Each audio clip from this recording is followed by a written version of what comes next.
How's it going, everyone? My name is Michael Thurville, sociologist and photojournalist here at VEDA World News. And I'm here today with Jeffrey Taylor Yes, of sir. TRR. Can you tell them what that is, sir? And introduce yourself, Triumphant please. Reentry Resources. My name is Jeffery Taylor. I'm the founder of Triumphant Reentry Resources, which is born from 25 years of incarceration to Okay. serve that demographic.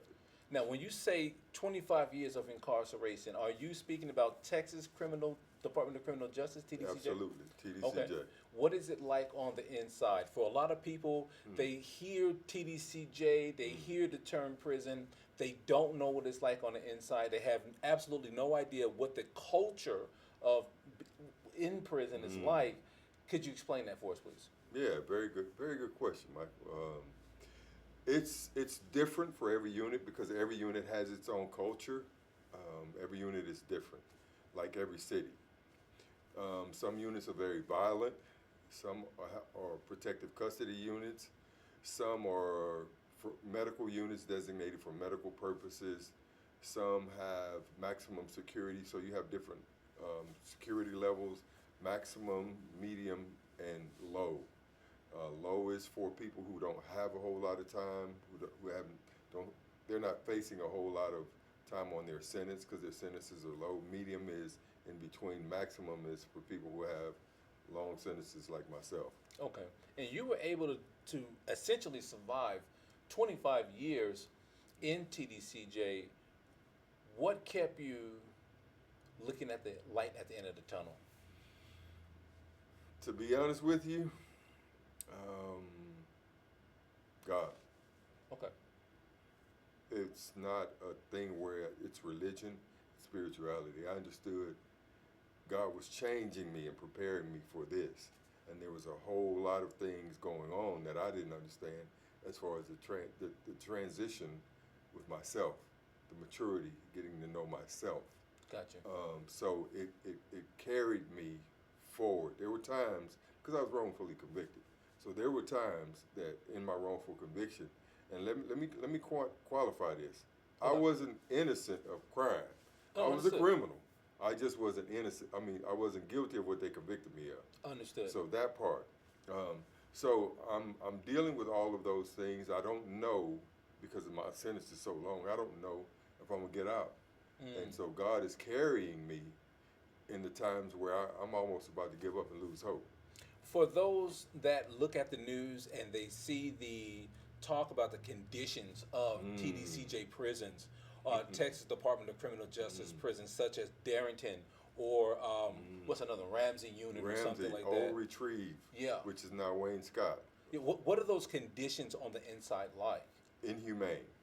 Define that, please. Inhumane means day rooms, common areas have not been cleaned, sanitized, done anything with for decades. Okay. I'm talking about piss or urine. There's no censorship here. Yeah, piss, feces, everything that have been touched on people with all kinds of diseases. That you can have that because it's a medical unit. We're talking about Darrington, Okay. which is now Memorial. These transitional places for people who are going from one unit, stopping there as a place of holdover for a minute, and then sent to Galveston. Those areas have not been cleaned. There are rats and roaches everywhere. Rats are so big and bold they come out with you in the cell. Wow. Yeah, they don't care if you're there. If there's Okay. food, they're going to get your food. So that's probably the worst place I've ever been. Wow. Mosquitoes year round, flies year round, food is horrible, living conditions are horrible. To give you an idea, your white shirt, you know TDC's got everything white. Correct. White shirt, a white shirt or a white sheet in TDCJ on Darrington unit right now today is beige. Wow. It will never be white because it's so dirty. One of the things that a lot of people talked about was, hey, the heat, the climate conditions, or the lack thereof being climate controlled inside of TDCJ prisons. There have been reports of many inmates that may have died Oh yeah, due for to sure. heat-related illnesses that could have been prevented Mm-hmm. had there had been infrastructure and investment into air conditioning units. And Mm-hmm. even when you guys, well, we as Texans had that snowstorm that shut down everything. Like, how Mm-hmm. did you survive that? Um, we're adaptable creatures. We can adapt to anything, even the most horrendous conditions when we fix our minds to do that. Okay. It's funny that you mentioned the heat because that's a very important subject. I went and spoke to the board Okay. about 3 years ago, 3 or 4 years ago, concerning the heat because there was like 116 deaths, heat-related deaths Wow. in Tdcj from June to maybe September of that year. And I'm thinking it was 2023, maybe 2022. Okay. And so just that year alone. But from my own personal experience, I've had to lay in puddles of water on the concrete in my cell with the fan on that's just recirculating hot air just to have some relief, some form of relief. That's not really relief, but Understood. it allowed me to cope Okay. and not lose my mind So for days on end. So being, in TDCJ and essentially surviving TDCJ, you now coach and help Mm-hmm. prior inmates with Mm-hmm. mental health concerns. Okay. What do you do with that? So this organization, Triumphant Reentry Resources, Mhm. is because of the mental health component of what's not being dealt with properly. Um, the resources needed for people to transition from incarceration to freedom, such as housing, clothing, food, and I'm a veteran, so veterans and non-veteran alike. Any services that I can provide for them to help them transition from there to here with as least amount as difficulty as possible. That's what I provide. The question that I have, well, not really that I have, it's like people in general Gotcha. have is, does TDCJ do enough to assist the transition from individuals leaving prison to coming out into the quote-unquote free world? TDCJ will not do enough until they allow people like myself with our organizations to go back in and help those guys with real transitional resources, understanding life skills, equip them with things that they have to understand when they're let down, when they're rejected, when they're disappointed, when all of the things that we encounter coming from incarceration to out here in society. Those things are set up systemically for us, but we can't allow those things to keep us from moving forward. Okay. So the answer to your question is when more of us, because there's more than me out here. I have a bunch of friends who have their organizations and they're working in this space of reentry, trying to bridge the gap from there to freedom. Because giving a $50 bus ticket. Well, it's literally $50. When I left TDC, I was incarcerated in 1993. I left TDC in 2018. They Okay. gave me a $50 money order and a bus ticket. To go where? Wherever home was. But what if that's not enough? They don't care. Really? That's what you get. Now, oftentimes, prison is operating under the modus operandi of we are supposed to be rehabilitating people, helping people become better people. How true is that MO? I think in theory some of the people who actually make the policies a lot for the programs have good intentions, but they just fall in the wrong place. So therefore, there's not a whole lot of rehabilitation. There are attempted rehabilitative programs in place. Like this, my program would be completely rehabilitative because I'm gonna relate to them as if I'm still in there. Gotcha. So they can't play games with me. They can't act as if they're running something on me that they would do to you. Understood. Because they know I know, so I'm going to speak the language. I'm going to get in there where they are, so that they can. So you kind of meet them where they are. I'm going to meet them where they are. Okay. because it's necessary for real change to take place. Understood. And then I'm going to do whatever I can to walk them through the process and continue to hold them accountable all the way to success, to transition, Okay. to independence, to gainful employment. Now, what is the rate in which people actually have to return back to prison because of the lack of rehabilitation? The percentage is it's about 80%, 75. 80. It's about 75 to 80% recidivism. Okay. Why do you think that is? Outside of the failure of TDCJ and, of course, other prisons across this country to rehabilitate people. Because of all of the restrictions. I can't vote right now. I can't own a weapon. I'm discriminated against in housing. There are systemic things in place. Gainful employment. There are not a whole lot of gainful employment opportunities for me. I have 3 college degrees, a bachelor's and 2 associates. I'm a member of Toastmasters. So all of the things, the rehabilitative things that I did, they're available, but they're not pushed as much. And you have to stay in the right state of mind. You have to stay focused on doing what's best for you. Because you're gonna work for TDC, but I work for TDC for free. So I Really? I worked long enough to retire from a career, as people do, without any money. Wow. So, Go ahead. so I was released to, my whole thing was I'm preparing for society. That's why I did all of the things that I did. So you're talking about the recidivism rate being high. It's high because, first of all, people are not rehabilitating themselves while they're inside.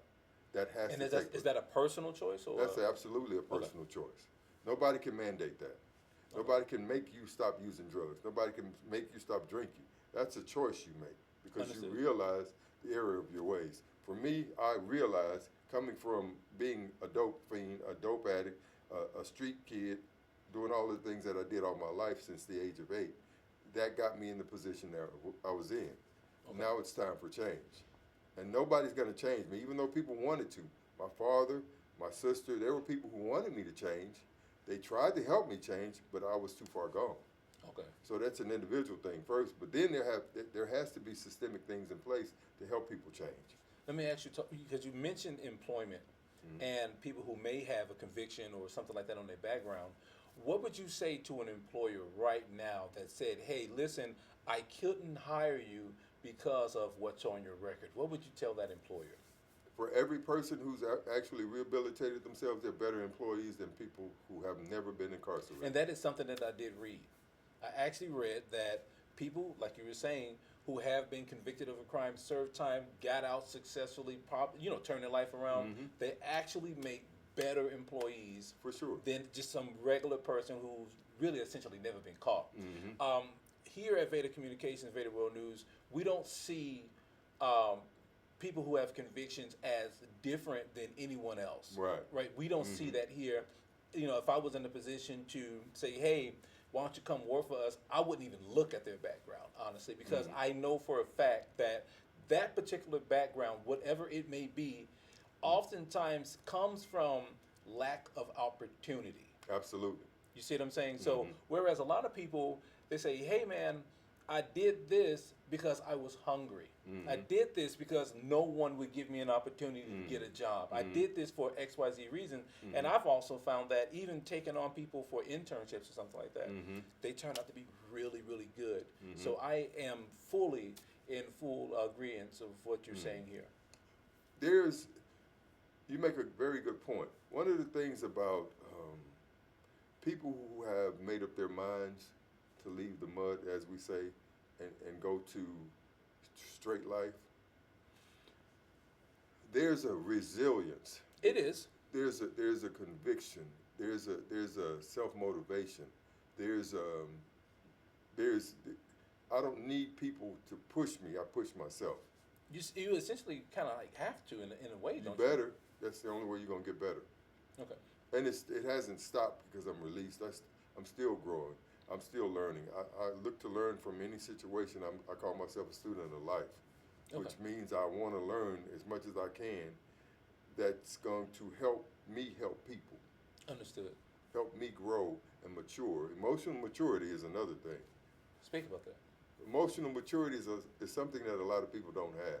Okay. Meaning, when you're confronted with some of the most difficult situations where people get angry and they shut down and they can't communicate through those things, emotional maturity will cause you, allow you to communicate through those things if you learn how to communicate, because you're not allowing your emotions to dictate your actions. Because a lot of times your actions are done out of impulse thinking. Your actions are done from a place of emotional maturity because you're not thinking about the long-term effects of what's going on. That's a process of learning. What do you think impedes that process of learning for emotional maturity? There's several different factors. Such as you were saying, opportunities. Okay. Such as parenting, such as community, such as schooling or lack thereof, of all of those things. Those things are definitely precursors, restrictive measures that are in place to keep people from getting to emotional maturity. And then when people are in the position of having those things available to them, there's responsibility and accountability that's necessary, so that you can't allow yourself to get angry and then act like a child. You ever seen a person have a grown person temper tantrum? I've seen it. When people have grown person temper tantrums, they look like, well, I can't talk to you right now. I don't want to talk to you right now. I can't deal with you right now. Okay, and I just asked you a simple question, and it challenged your belief system, and it may have caused you to shut down. That's what emotional maturity looks like. Understood. So let's talk about TRR. Yes, serving time, it plays a factor into why you decided to, incorporate TRR. But are there any other incorporating factors that made you make that decision? I really love seeing people succeed. Okay. I have a passion to help people. I'm driven by that. I love celebrating people when I see them, whatever it is, whether I had a hand in it or not. If you're doing better, you've accomplished your goals, especially if you're helping people. I want to help celebrate that. I love to celebrate people doing their best, living their best lives. Okay. Anything else? I have a giver's heart, coming from a taker. Okay. At least you can admit that, though. Coming from a taker, bro, I was a horrible person. I mentioned God in the beginning, and I almost hesitate to do that, because that part of us is so misused. It's so taken. People throw around God like God is some mysterious being somewhere, and they don't really understand the realness of the Creator, and they don't see that there's so much of us, or there's so much of God in us, that allows us to know when you get this thing inside of you saying, don't do that. Okay. That's a part of the God in us. That saying, Michael, don't go over there. You don't even know why. But you feel this enormous thing saying don't. It's not a voice, it's a feeling, it's gut wrenching. That's telling you don't do this.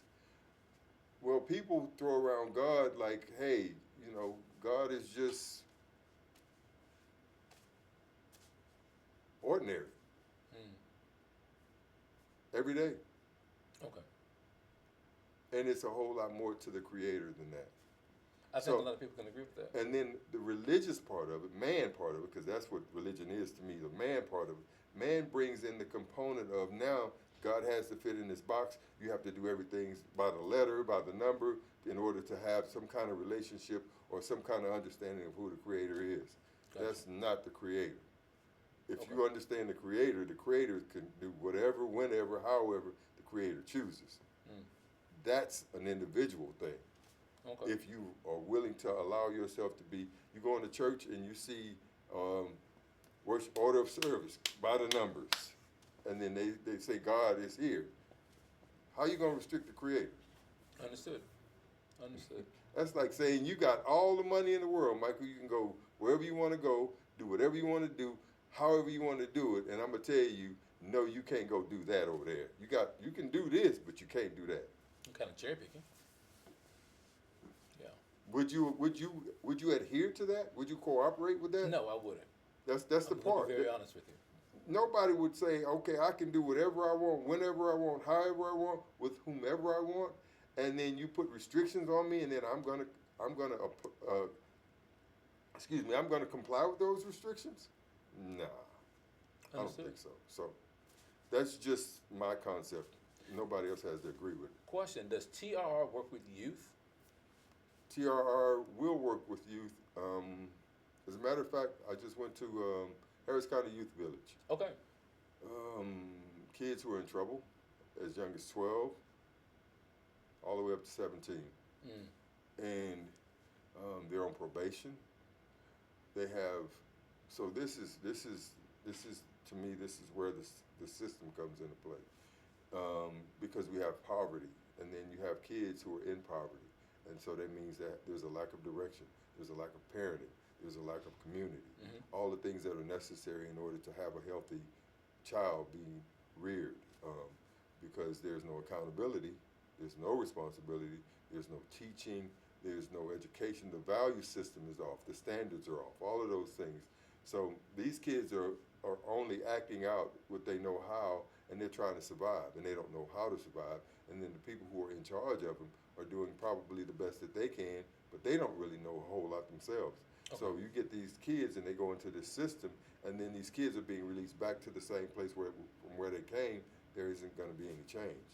So we're just raising a system of kids who have to go into this system that's going to be controlled by the state. Gotcha. So to counteract that, I'm primarily focusing on men right now because that's the demographic that I come from. Okay. Ultimately, I want to work with women and provide services for women and women who are single parents and raising their children and doing the right thing. And then I want to work with troubled youth. Well, let me because ask you a I was question. a troubled youth. Well, before we well, not really piggyback, but go back to you. But let's talk about men for a minute.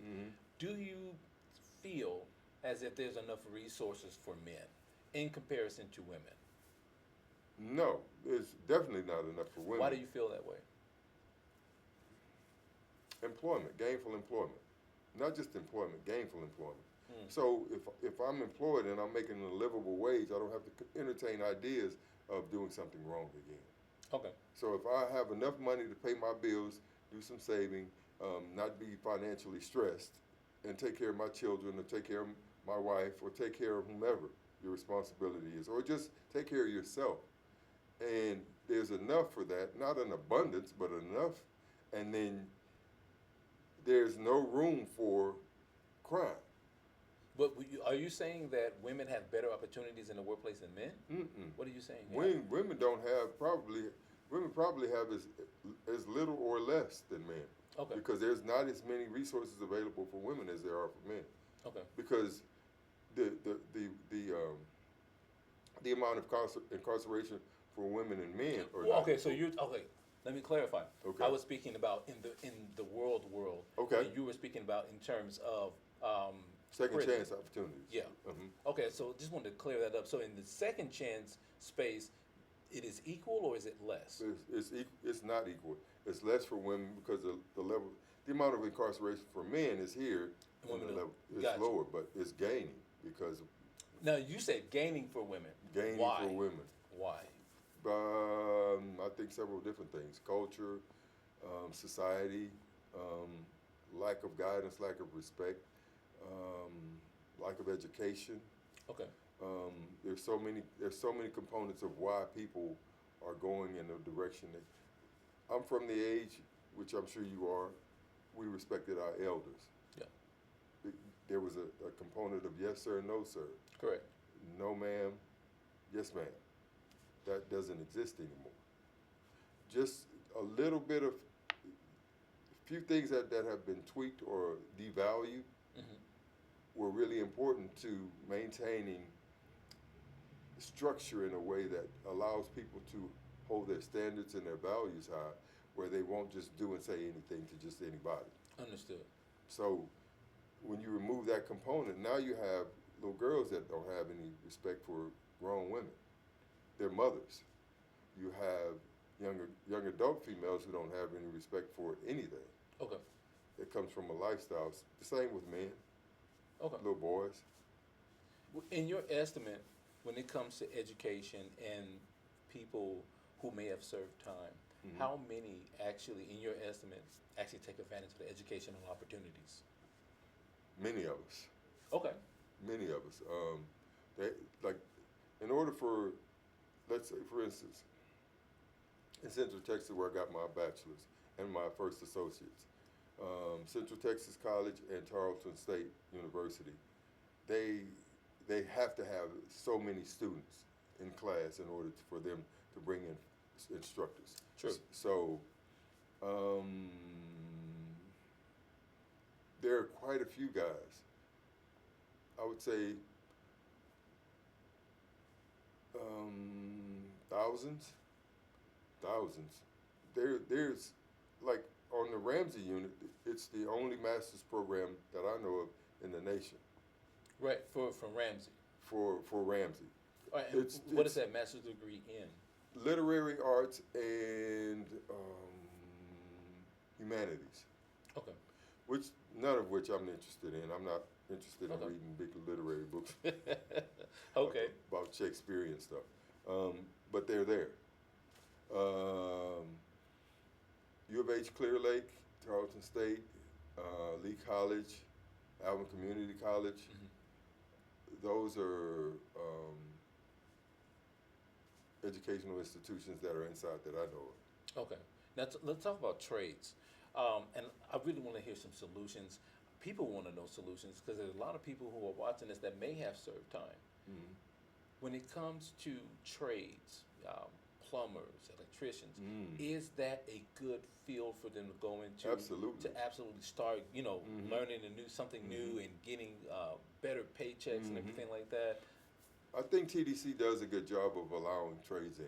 They do a really good job of allowing trades in and allowing for people to get good instruction from good instructors. In those, like, there's good truck driving school, there's good plumbing schools, electrician schools, carpentry schools. And all of these, I'm assuming all of these certifications do not discriminate on criminal history. No. Okay. And so, with there being such a great need for all of those types of vocations right now, it's the best time to do it. And not only that, get some OJT following up. So once these guys complete the courses, if they can just get into a job where they can now continue to learn and cultivate the growth in that experience, in that field, particular trade or vocation or whatever it is, it'll help them once they're released. All right, so there is a plan of action. There's some HVAC in there as well, so you got to throw HVAC in that with the vocational component of it as well. They're offering a lot. The problem is the criteria. I won't say the problem. There's a problem with some people who want to get these vocations or education, but they find themselves getting disciplinary. And if you get a major disciplinary infraction, you're not even eligible to go to education for a year. 1 year? 1 year at least. Wow. And then you're putting a housing situation because you have different mentalities in Tdcj. And so if you have those they just basically have destructive mentalities, most of them. Now let me ask you a question.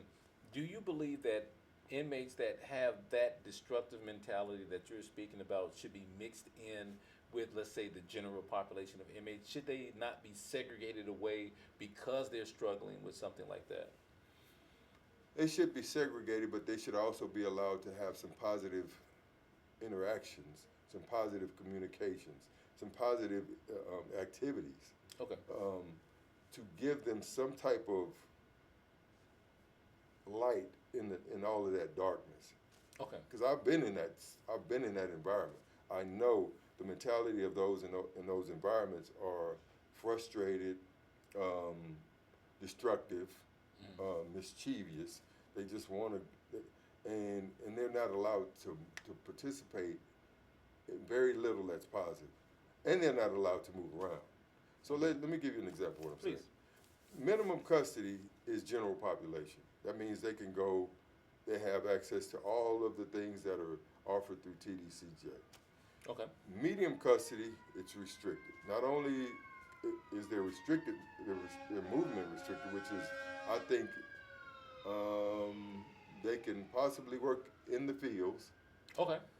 That means hitting on the ground with a garden tool. That's probably the only job they can have. And other than that, they're restricted to their cells in their living areas. Closed custody, there is no movement. Yeah. They're in their cell 23 hours a day. I can't even say this. ADSEG, administrative segregation. I couldn't get that out for nothing. No, it's okay. ADSEG, they can't move, period. So they don't have any access, and those are supposedly the most dangerous people in the system. So you have medium custody. They can move around with limited movement for maybe 2 hours a day. A point of personal privilege here, and as we talked off camera a couple of days ago, that I used to be a correctional officer, and I didn't feel like my life was in danger when I worked segregation. No. I just didn't. I think that a lot of those guys that were there, they were there because they needed help and couldn't get it, or I agree with maybe that. they ran out of money on a court case or something like that. You know what I mean? I kind of felt like that. That's true. All of those things. And are true. I'll never forget it. One guy, he said, "Man, he killed somebody or whatever, man." And I said, "Hey, man, why'd you do that?" And he came like so close to me. He was like this, and I could still see his eyes in my mind today. He says, "Man, I told him to stop doing something to my kid, and they continue to keep doing it, like abuse or something like that, and he killed that person."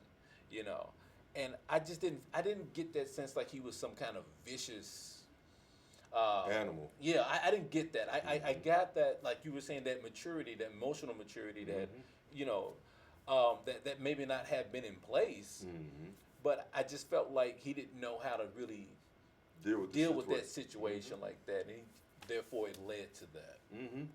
I would agree with that. And there are quite a few people in there who have they have sordid past where they haven't had opportunities or whatever. They haven't been taught things like I hadn't been taught a lot of things. God just helped me deal with me, and in dealing with me, it made me embrace all of my weaknesses, all of my shortcomings, all of the things that I didn't like about myself. That's why I self-medicated, using drugs. Okay. Alcohol. That's why those things exist, because you don't want to deal with all of the things inside of here that you're not willing to do the work to change. Understood. It's a lot of work in change.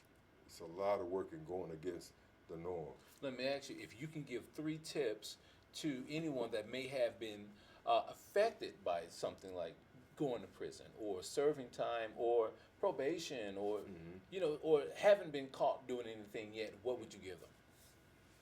First of all, get to know yourself. Most important person you need to know in life. Second of all, whenever opportunities come, be prepared for those opportunities. So a lot of preparation goes into when opportunities present themselves, because if you're not prepared for an opportunity when it presents itself, you miss it. It's gone. This is absolutely true. The third thing, and the most important thing, is understand that there is a creator, and the creator will help you if you just learn to listen. How to move, where to go, who to connect with, because it's important to not connect with the wrong people. It's important to choose your activities, your associations, your words wisely. Okay. All of those things are really important. God will help you understand you, so you'll understand how to navigate your way through life better. All right, now, do you also work with mental health as well? I do. All right, let's talk about that for a second before we start wrapping things up. Underserved demographic. Why? Because we're criminalizing mental health. Okay, in what ways? We're giving people time for things that should be treated. Like there are a lot of guys in general population in TDCJ who were sentenced to given sentences when they should have been given treatment. We're not treating people with mental and emotional problems. And so they're just going in and coming back out. That's another reason why the recidivism rate remains so high. People are going in and not being treated, and they're coming back out worse than they went in. They're going back in and they're coming back out because we're not treating the problem. We need to get to the root of the trauma, which is trauma. Untreated, unaddressed trauma allows for the trauma and the effects of long-term trauma and all of the traumas that we experience as human beings to continue to hurt us. Okay, now you use the word trauma. In the mental health world, not a commoner's world, but mental health wise, how do you define trauma? There are so many different types of trauma. Okay. But a fundamental definition of trauma is something that happens to you that alters and modifies who you are, your behavior, your thought processes, and causes you to do destructive things. I think that's one of the missing components when people throw around the word trauma, that they really don't quite understand what that word actually means in the field of mental health. And I think that key component that you just touched on was the fact that it altered something. Not just simply that something happened to you or you witnessed something, it was that something fundamentally within a person was altered that made that change for them to become something else other than what they used to be. Absolutely. Gotcha. Absolutely. And then you pile on others. And so you got a bunch of traumas that's happened to a person and they're unaddressed, and these person don't know how to deal with them, and now they're dealing with it the best way they can. Actually, they're coping. They're not really dealing with it. They're coping with those things the best way they can. How can one avoid trauma? It's unavoidable. Okay. So it's a byproduct of living. It's absolutely a byproduct of living. I didn't want to minimize it, but I have to help no, you're people right. understand You're that. right. My first trauma was my mother leaving. My mother left when I was young, so I had abandonment issues. I still sometimes find myself having abandonment issues. The beautiful thing about getting to know God is He'll allow you to be transparent with yourself. Understood. And so I don't have a problem with saying on camera, telling whomever, I had a problem with abandonment. Okay. I still have a problem with abandonment. Now, again, that seems like a very key word within the world of mental health. How do you define mental health as, not mental health, but abandonment as a mental health provider? How do you define that?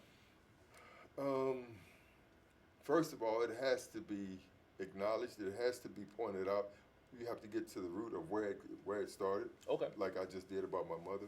Okay. Being pushed out by my father, who was abusive in many ways, and he didn't know any better because you can't give somebody something you don't have. Correct. So, father didn't know how to deal with life, imposed some things on my mother. My mother left.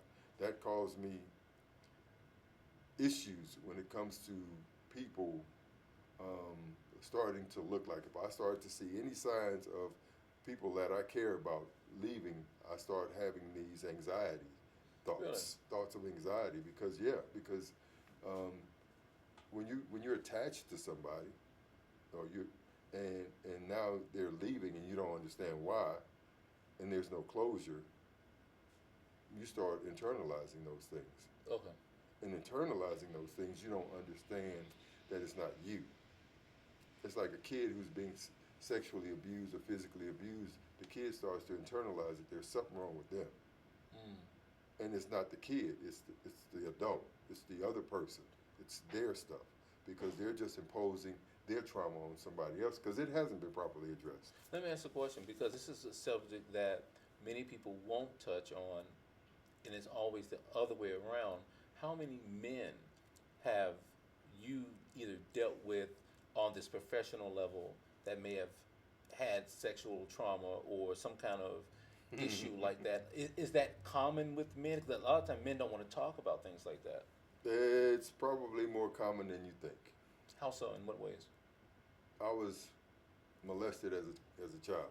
So again, God gave me the strength to be able to confess this, and freedom and not feel some kind of way Okay. About that.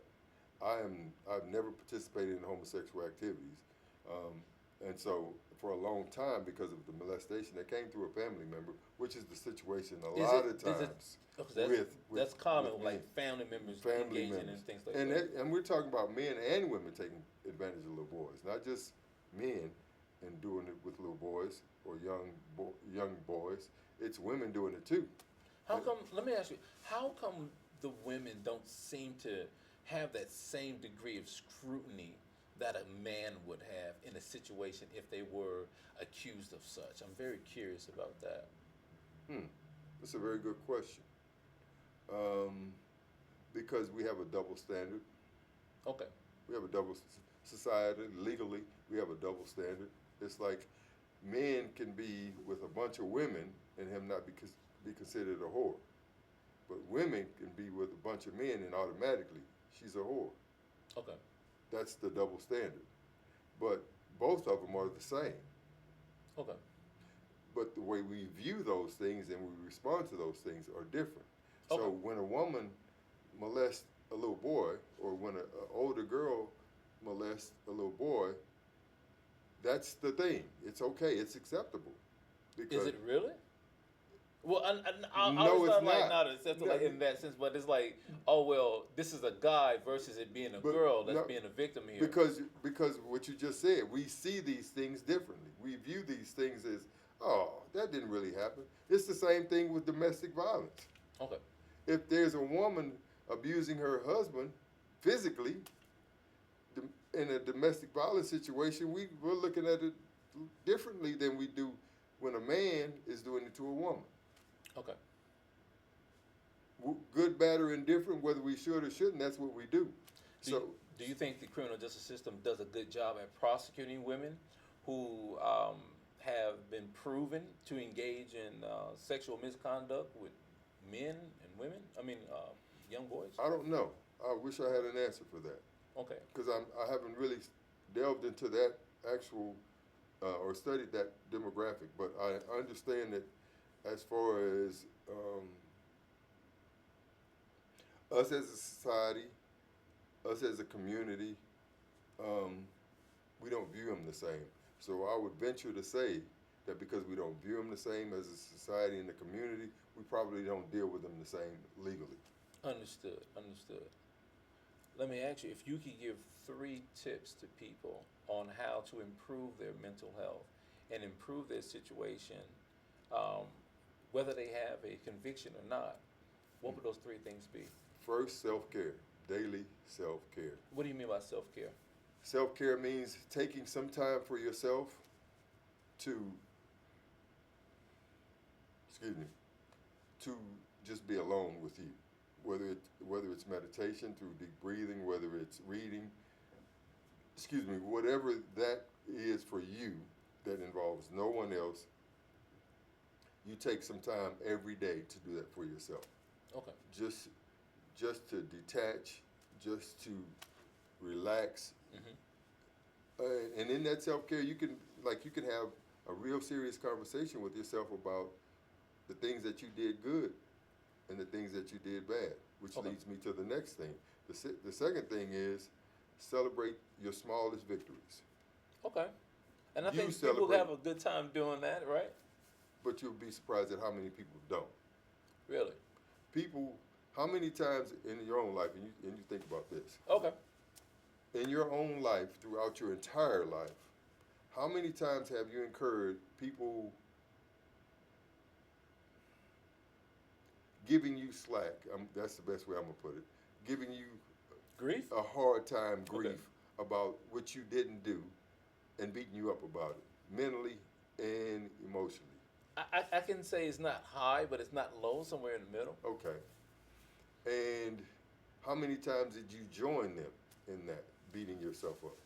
I won't say I necessarily joined, but I'm the type of person that would kind of look at what they're saying and see if there's any truth to that. Mm-hmm. And if it is truth to it, then that is something that I am very critical on myself about. And so how many times have people come to you and celebrated you on the smallest of victories? I would have very few. And you know what? And that is primarily not because I don't want them to. It is because I've never been like that. You know what I mean? And maybe that could be an issue that I have not celebrated as, personally, the small victories that you're talking about right now. I think most people, to include myself, most people have had people tell them about the things they didn't do, the things they should have done, how they're such a bad person, all of these different things. Yeah. And then you start thinking, because you hear it so much, it starts to become the truth. And now you're focusing on all your flaws, all your character defects, and all of those things. And then after a while, because you're hearing it so much, you've now joined in. You're not physically joined in, but you've mentally and emotionally adopted a lot of that stuff. So every time someone that suffers from this looks in the mirror, they see that negative comment. I'm a failure. Yeah. I'm a failure. So they kind of just give into it. And most people, from my experiences when I facilitate these groups with these people, it's the same as you said. Very few people, if any, come to the, hey, let's celebrate Mike because he's doing a good thing. Mike said he was going to do this and he did it. Man, let's celebrate Mike. Man, you did a good job, bro. That was a good thing you did. Appreciate you. I see a lot of men that suffer from that as well. Because we're not supposed to cry. Yeah, we're not really supposed to show emotion or anything like that. We always have to kind of have this, not a tough guy thing, but sort of almost like a tough guy thing. No, we do have to have this bravado. Yeah. This male bravado, tough guy thing. Okay. Especially in penal institutions. You cannot show weakness. In the streets, you cannot show weakness. Well, we're just like everybody else. We're just like, we may not have as much emotionalism as women, but where does it come just from? Like, what? Like that bravadoism you spoke about. The machismo, like where does that come from? Households. Okay.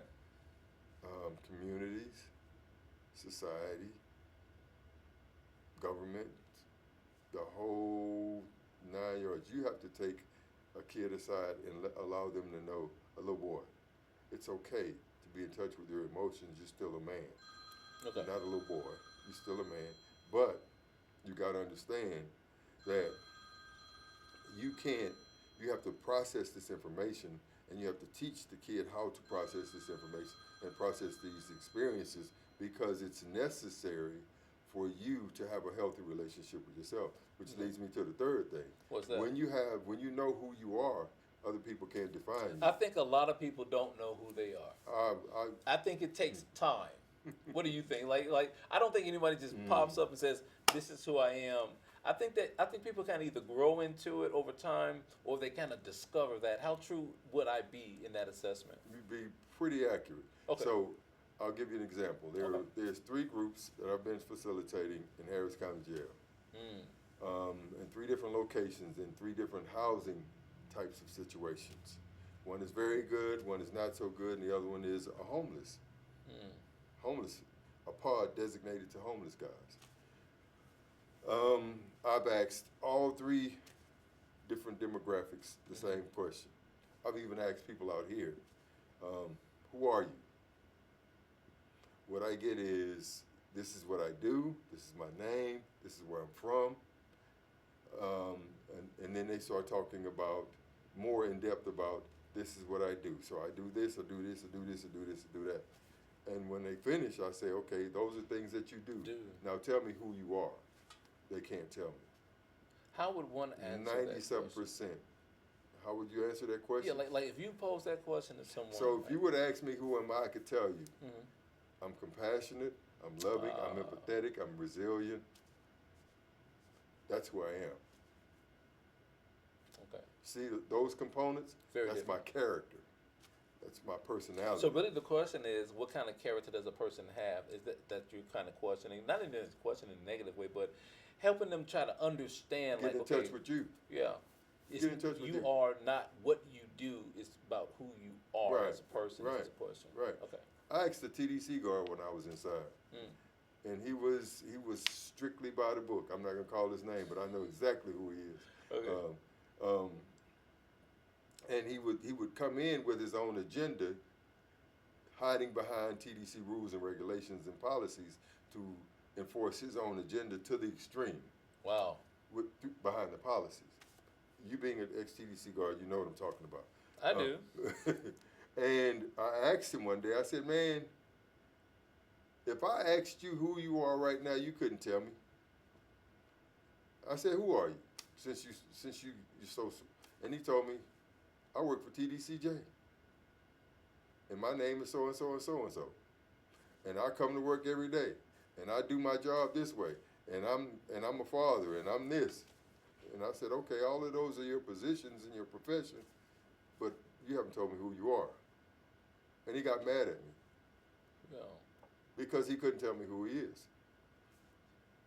Who you are is, we spend far too much time being able to tell other people who they are, but not really knowing who they are really. True. And not enough time getting to know who we are. The introspection. Who we are, really. Because when you get people who really know who they are, we carry ourselves different. And we make people, just by our presence, we make people who don't know who they are feel some kind of way. Wow. I can actually see that. Yeah. Yeah. Why do you think they get in their feelings like that? Because you have something they don't, and they want it. So they want to know who they are, but they may be too prideful to ask how to get it. Okay. They may be too far gone into thinking they understand when they don't. Because, you know, how many times have you encountered, especially on the inside, and it's just as prevalent out here, you can't tell some people nothing. They know everything. They got answers to every single question you ask. Yeah. And those you don't ask. I think that everybody has ran into somebody like that. I would definitely say that. Many people like that. Yeah. I would venture to say there's many people like that. Okay. Out here in society. How do they fare out in life? Like a person that goes through life who just has this attitude like no one can tell them anything. How do they fare out in the long run? Probably not as well as they could. Okay. I was a know-it-all at once, but behind that know-it-all, every time you said something, I knew the answer, or you couldn't tell me anything, and it was because I was insecure and I didn't know myself. So I didn't want you to know that I didn't know myself and I was insecure. So I was arrogant, and I knew the answers to everything. So those people wind up missing a whole lot of stuff that they could have gotten. They wind up missing relationships with people, really good, in-depth relationships. I did. You wind up missing information that could help you grow and mature and learn. I did. You wind up missing opportunities that could help you better yourself in life. I did. All of those things. So those are the three main things that come from being a know-it-all. You are not going to have any good relationships, in-depth, solid relationships. People are not going to even come to you and want to share anything with you because they know you already know. Why am I going to tell you? Why am I going to share anything with you when you already know? Wow. Your immediate answers, I know. Okay, well, go ahead. Wrapping up, what advice would you give to people that are just now coming out of prison, coming off of probation, or just are not having that direction in life? What would you tell them? What advice would you give? Be honest with yourself. Give yourself some grace for your failures, because there's going to be many of them. Don't give up on yourself, and fight as hard as you can to get every opportunity you can, so that when you get that opportunity, you take full advantage of it, because there are people coming behind you. Understood. Where can people reach you? I have my email address is jet, J-E-T, @triumphantreentry.org. Okay. And my number is 979-985-4351. Now, you know you didn't have to give your telephone number. That's my business number. It's okay. Okay. That's my business Any number. Instagram? Not yet. Okay. So social media platforms are coming. Website is being built. Those things are coming. Also, I'm working on right now getting to adult probation in the county jail systems. Okay. In the Harris County. It's very much so needed. I mean, a program like yours, I mean, I just can't tell you how many people could greatly benefit from it. You know Thank what I mean? you. I appreciate that. Seriously. Wow, it's been very enlightening talking to you, man. Thank you. And I'm Thank you. looking I forward to appreciate having you again. And I understand that you have still in communication people that did time with you. Mm-hmm. I would love to be able to talk to them on this show as a group. Absolutely. I'm serious because, I mean, being able to say, hey, not only how was your experience in TDCJ, what can be better? Because, believe it or not, I'm going to take this show and I'm going to send it out to them so they know in the higher ups, like, hey, listen, we need to do this better. If we want a better outcome, if we want to stop people from having to come back here, right, to be better, productive members of society, whatever the case may be, hey, this is what we need to do, A, B, C, and D. Okay. Seriously, this is that's an invite. I have 3 people that I have in mind right now, so Great. And we'll talk about that. Here we go. We'll All talk right. about that. And it's been a pleasure. Listen, my name is Michael Thurber, photojournalist and sociologist here at VEDA World News. You can catch us at VEDACOM with 2 M's, VEDACOMM.com. That is VEDACOM with 2 M's. See you on the next one.